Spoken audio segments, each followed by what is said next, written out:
G'day Giants fans, just want to jump on here quickly and give a little trade update again. I know in the last video I said it was going to be a quick little update and it ended up being about 10 minutes long, but I promise this one is just going to be quick. First up, James Peatling. The Crows are waiting on the Giants at the moment. They've offered up pick 46 and a future second round pick for James Peatling. The Crows have, however, asked for some late picks as well to be added on. Whether that's the Giants pick 74 in this year's draft or maybe a late future pick. But the Crows do essentially want James Peatling and a late pick for pick 46 and a future second. The Crows obviously just want to feel like they're getting a win. I can't see any reason for the Giants to keep dragging this one out. I expect this gets done pretty early next week. Next up is the biggest talking point for the Giants this offseason. It's the acquisition of Jake Stringer. It's expected that pick 56 will be enough to get Stringer across to the Giants.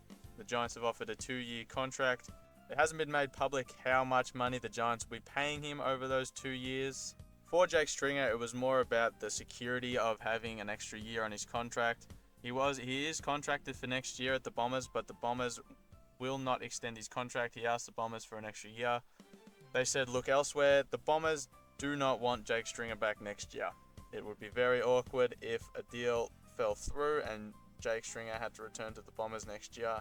I can't see that happening. I think this will get done, whether it's early next week or right at the deadline next Wednesday. I expect Jake Stringer will be a Giant next year.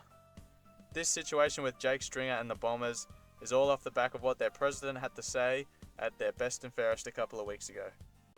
Brad has brought discipline to this club and has elevated our standards. If you don't prepare properly, don't give your all on match day, conduct yourself as a professional athlete on and off the field, I don't think you'll be here long. Pretty honest stuff from their president there. And it doesn't take a genius to figure out who he was talking about. The Bombers have only really been active in moving on one player. So obviously the Bombers' vision for 2025 does not include Jake Stringer. Their plans of losing or missing finals completely is going to be done with a much younger playing group, a much less controversial playing group, and obviously that suits Essendon better. And I can't see a way Jake goes back to the Bombers, to be honest, after all this drama in the off-season.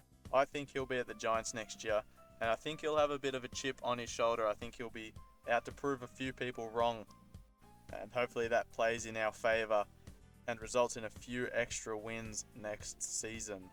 That's the latest on Jake Stringer at the moment. However, obviously there's still heaps to play out next week. The last one I want to touch on here is the ex-Giant and Jake Stringer's current teammate, Dylan Shiel. After some early interest from both Dylan Shiel and the Giants on a potential reunion next year, with the news that Connor Stone re-signed yesterday, it is now unlikely Dylan Shiel gets to the Giants. I'm not sure if it's completely ruled out or completely off the table, but as of right now, it is very unlikely that the Giants acquire Dylan Shiel, which is unfortunate. I would have liked to see Dylan Shiel get back to the Giants.